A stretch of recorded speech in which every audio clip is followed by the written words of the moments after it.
Hi, I'm Gary Brown. Myself and some of my friends. This is my son Clay, and they got Donald here on the camera. We're the ones that some of the people that put these vehicles together. We were fed up with all high fuel prices. We figured, you know, if you can't find a vehicle that gets the kind of mileage you want, maybe you just have to build it. Now, I was raised on a farm, and I've been around farm equipment all my life. Also, my brother and I have operated a farm equipment rebuilding shop for 30 years. We rebuild farm tractors. We knew that farm tractors are much more fuel efficient than automobiles. And I've always felt like there was a little dirty politics involved in that thing somewhere. So what we did is we bought some vehicles. This is a 95 Ford pickup truck, F-150. We bought this truck for $3,000. And we bought it, ran like new, but we pulled a V8 engine out. It had a lot of miles on it. So we bought a cheaper vehicle. It was clean, it was pretty, had a nice interior. So we pulled the gasoline engine out. And what we did is we went to install a 4-cylinder Ford tractor motor, because we mostly work on Fords. But the 4-cylinder was too heavy, so what we did is we went back and exchanged. We took the 4-cylinder motor back out and put a 3-cylinder in. So from the very start, I was making one mistake after another. Even though the 4-cylinder was too heavy, it would have been much smoother than the 3-cylinder. The 3-cylinder did not have enough horsepower, so I added a supercharger to it, which was $3,700. I'm doing everything wrong. That's what I told people to start with. When you start something like this, you're going to do everything wrong you possibly can, I guess, to start with. So we went back to 3-cylinder with the supercharger to boost the horsepower. Now, these things aren't that hard to build. You can buy things. This came out of a wood chipper machine. It had a 4-cylinder Ford motor in it. It had the bell housing, clutch, pressure plate assembly with a disconnect lever. And we took that off. We just put a T5 5-speed overdrive transmission in the back. So bolting the transmission in the back, we had to make our own motor mounts. We had to make those fit. We had to change the front slip yoke on the transmission and shorten the drive shaft a little bit. Now, we added a 12-volt vacuum pump. So we have vacuum to run our brakes, and if you had automatic, it would shift the transmission, which some of the vehicles later on would be. And also this works your air conditioner controls. But basically what we got here is a package. This truck right here, when we first built it, we were tickled with it. We had a lot of money in it, a lot of things we did wrong to start with, including the 3-cylinder engine, because it's not as smooth as the 4. We later had the engine blueprinted and balanced, trying to get the shake out of it, but it just didn't work. But we love the truck. We call it Old Shaky. Now on the road, it smooths out. It does fine. This vehicle runs 100 miles an hour. It gets about 40 miles to a gallon. Power steering, power brakes, air, full-size truck. And we call it Old Shaky or our baby, whichever one you want to call it. But this truck right here, we spent a lot of extra money on it. We learned later on some shortcuts and things that worked better, but this was our start.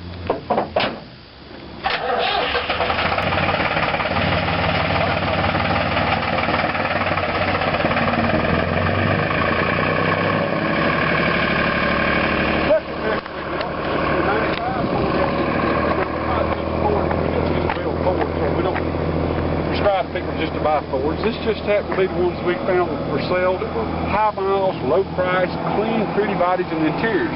If we'd found Chevrolets first, we'd have bought Chevrolets or Dodges, we'd have made any different stuff. Toyota or whatever.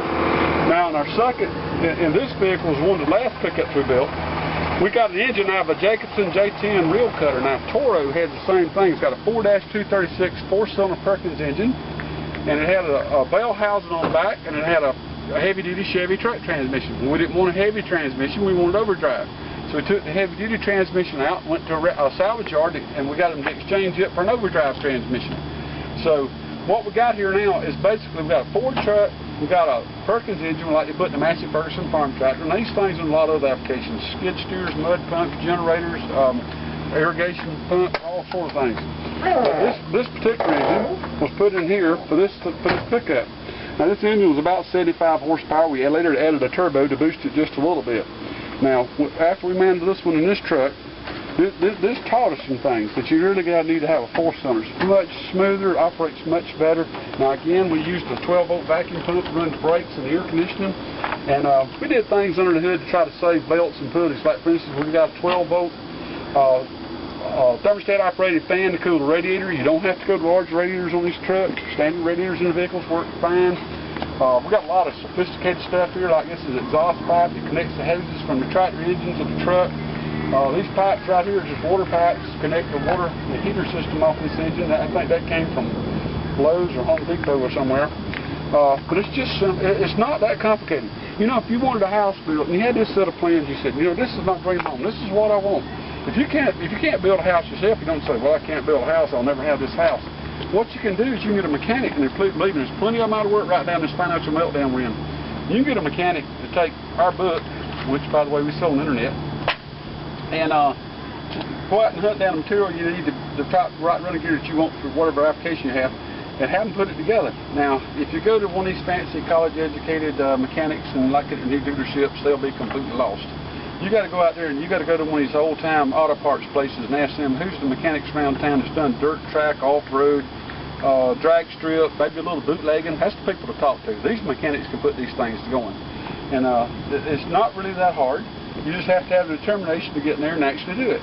Now, these vehicles run clean, they run safe, they're comfortable to ride in on the highway, they run good in traffic. You can drive these things. Every one we've built so far run over 100 miles an hour, every last one of them. Yet everybody calls me and says, I bet they won't run 40 miles an hour. Wrong. I don't know where to get the idea they won't run any faster than that. These things have all run 100 miles an hour or better. And I don't know where people get the misconception because the diesel just won't run. There's a drag strip vehicle out there on the market today that's running about like 160 miles an hour and a quarter mile. You know, that's with a diesel, and that proves that diesel is not slow. But when you put this package together, you just have to put together what you want and something to do your job. Now, if you want to go to a 1-ton or a larger vehicle, you go to a larger engine. Just like you go to an S10 or a Ranger for a smaller pickup or something like a Isuzu or a Toyota, you go down to a smaller engine. I suggest on an engine like that, you go to like a Kubota 4-cylinder, 60-65 horse turbo diesel engine. That'll do fine. That'll do what you want to do. Man called me last week, and he just put a 4-cylinder, 65 horse Kubota 4-cylinder turbo diesel engine in a 99 Isuzu truck. He was very pleased with it. I've talked to people across this country. People have bought this book, and for some reason this inspired them. One guy put a 40-20 John Deere engine in a Class A 48-foot motorhome. We got people that's put these small Kubota engines and Jeeps, and I'm not talking about just like the Cherokee, I'm talking about the CJ7s and 5s. And anytime you change out a gasoline engine and go to a diesel engine, you're going to get 2 to 3 times the gas mileage simply because the diesel burns the fuel more efficiently. 2/3 of the gasoline you pour in that tank, whether it's $2 a gallon or $10 a gallon, blows out the exhaust. A diesel burns about 98% of the fuel that goes through the engine. It's more thorough, it burns the engine, it burns more thoroughly in the engine, you don't have as much waste, and it's much more economical. Now, another thing about diesels last 2 to 3 times as long. It's not uncommon to have diesel power like Mercedes-Benz automobiles that'll run 500,000 miles without overhaul. And these large trucks, some of them run 500,000 to more miles without overhaul. Diesels generally last longer to get better mileage. They're less finicky. They're easier to service. You don't have to have all the technical upkeep and computers keep them going. And some of the newer diesels have computers. I tell people to avoid these engines. Just like your newer pickups from 99s up, that they were getting a lot of these diesel 3/4 tons and 1 tons were getting like 20 miles a gallon. I think the oil companies got mad about it and put pressure on Congress, and Congress put pressure on EPA, and they worked this thing out with the car manufacturers, killed it, the mileage. Now they're getting 10. I'm convinced that's what's going on. I just believe that we got a conspiracy to rob us blind. That's the meltdown in this country we've seen in the last few months. I hate to be one that says I told you so, but I told you so. These oil companies will rob us blind. They're giving tight money to the senators and congressmen. They buy them off. They're buying off the networks with a giant millions and millions of dollars in advertising money, and we're left just to be victims. They're cleaning us out. If anybody believes that the housing industry brought our economy down, I've got some nice beachfront property in Tennessee. I'll make you an outstanding deal on, and I'll throw in a bushel basket of porcupine eggs to go with it. It's the oil companies that robbed us, that's brought our economy to its knees. Now, what we got to do, we got to stop our senators and congressmen from getting that PAC money. If every dollar they take costs us millions, we got to stop it. It's got to be done. I want to show you one more vehicle.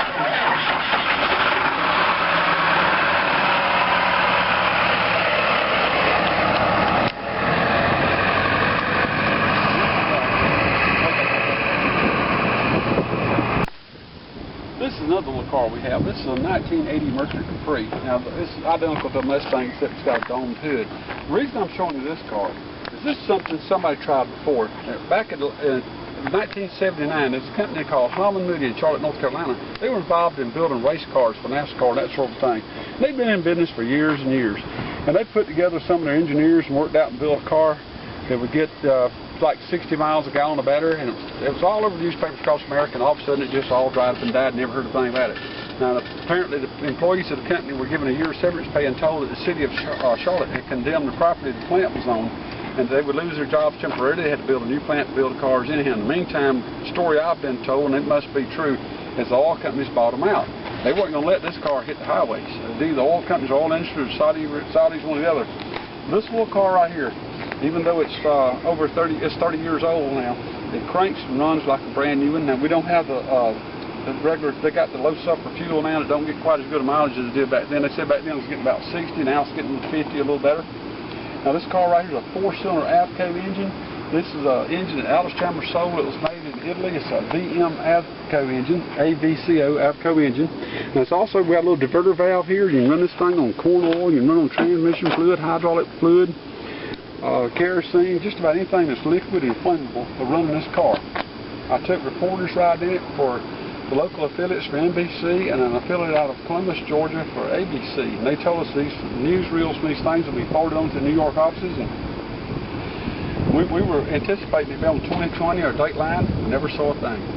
I just believe personally, I believe the oil companies found out about it and put the brakes on it. At the time this was going on, the oil companies had increased their budget. I was told by a man named Big Throat that used to work for the oil companies that he had warned them it was about to melt down the whole country in 07. And he pleaded with them. Apparently, instead of listening to him, they fired him. He was calling me and telling me what's going on. He said that they'd increased their budgets with the networks about 10 times what they normally paid, the oil industry did. That's how they was buying the press through advertising. Now, our senators and congressmen are paid off with PAC money. Every dollar a congressman and your senator takes, every dollar they take costs me and you millions. The worst thing, it's going to cost us our children and grandchildren's future. They may not be in America in the future. Where are they going to live? We have got to stop this PAC money. I'm telling you, we're more danger from our Congress getting this PAC money than we are the North Koreans and the Chinese and the terrorists and the Iranians, the whole bit put together. Bird flu and all these other pandemics. The American people, the future of America is in bigger danger from the PAC money. But these cars run fine, they do well. I bought this car from a man named Cagle, one of the nicest men I ever met up in Charlotte, North Carolina. He helped me find this car, and I could tell, you could talk, this man was talking about it, he had such a big ton of pride in his heart talking about this car. He's so excited. And on the phone I talked with one of the guys that helped build the car, and this was just proof of the pudding. Now we were building the pickups at the time, but I wanted to see one of these cars and see how it runs. So we bought this car in Charlotte and brought it back home. Now this car right here, it just absolutely proves to me that this can be done. They built this car very similar. It's a very similar way they built this car to the way we built our pickups. This car right here runs just as smooth as any car on the road. It'll spool the tires taken off if you double clutch it. It runs over 100 miles an hour top end in traffic. This is a 95 horsepower turbo diesel. It's got the passing speed of most mid-sized cars with a small V8 and a 4-barrel carburetor. This thing here will get 50 miles a gallon all day long. Now, before we had to use this low sulfur diesel, I believe it would get 60 miles a gallon. I don't think it'd be any problem.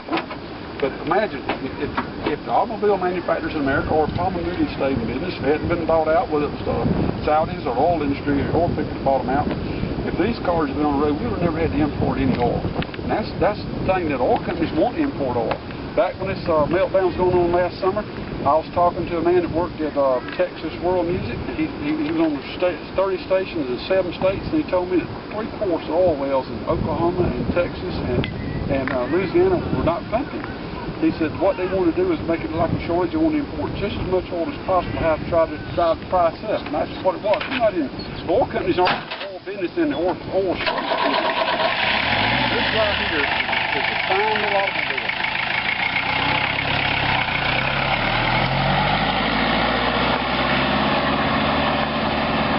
If the American people had been given an opportunity to drive vehicles like this, we wouldn't need to buy any.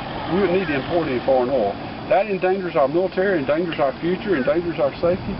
And yet these vehicles right here, you couldn't ask for better running vehicles than these right here. Our pickup trucks would work for the farmers and the working people. These automobiles right here, when you build them, these same engines would work in intermediate-sized cars. You go back. We have to go back now to Chevrolet and Chrysler's going bankrupt. We may have to go back and take older vehicles, like from the 70s in particular, and 80s, and take these real drive vehicles. And we can put industrial diesel motors in them. Now you can buy them new. You can buy new Kubota engines, for instance, and you can get clutch and bell housing kits in one place, and another place has got the adapters to fit them to automatic transmissions. You can put them in there, and you can have air, you can have power steering, you can have power brakes. If mounted Fiat's got control of Chrysler, I can only imagine what they'll do. You'll be riding around something about the size of a 55-gallon trash can with wheels on it. These cars are bigger and safer, and you can go to the intermediate-sized cars too. But you know, if you have to, we may have to in the future just actually build our cars. But if the alternative is that we just have to put something together for ourselves, maybe that's what we have to do. It's the American spirit, the American people, pioneer spirit of the people. Anytime something goes through, most people nowadays turn to the politicians for answers. But the politicians aren't the answer, they're the cause. It's the politicians taking the payoff money from the oil companies and the other big giant corporations. Think about NAFTA. Do you know anybody that's on NAFTA? Giant corporations on NAFTA. NAFTA was used to wipe out thousands of small businesses across America, and many, many small towns across America have lost what little employment they had to turn into tumbleweed towns. All this was because of greed of a few corporations, and I'm not down on all corporations. Most corporations are good. They provide goods and services, they provide employment for our people and job opportunities, and they pay taxes, and they're good neighbors. There's just a handful of them that's got too big, and oil companies are typical of this sort of thing. We have got to stop the PAC money going to the senators and congressmen. Every dollar they take costs us $1 million. It may cost us more than that. It may cost us our nation. And as long as they get this big fat money, they couldn't care less. The American people's got to rise up. We've got to say no. We've got to cut out the PAC money. Every dollar they get cuts our throat. We got to stand up and tell these politicians we want to do what we want to do. One thing I'd suggest, we cut these salaries down for these senators and congressmen and governors and all these people across America to $100,000. If you don't pay them $100,000, you're going to get farmers, you're going to get school teachers, you get librarians, you get mechanics, you get welders, you get salesmen, you get people all a better, I believe, a more idealistic breed of people that's everyday working folks. That's what we need to have in Congress representatives. We're sending a bunch of gold digger billionaires up there, or multi-millionaires, they get to be billionaires later, I guess, and to represent us. These people can't live on $100,000 a year, they can't live on $200,000 a year, they got to have $1 million a year or more, and they take it in PAC money. And if we had just everyday people running our government, we'd be a lot better off. We'd have much, these people have much, they got more consideration for everyday people. But until this is done, I don't know what we're going to do.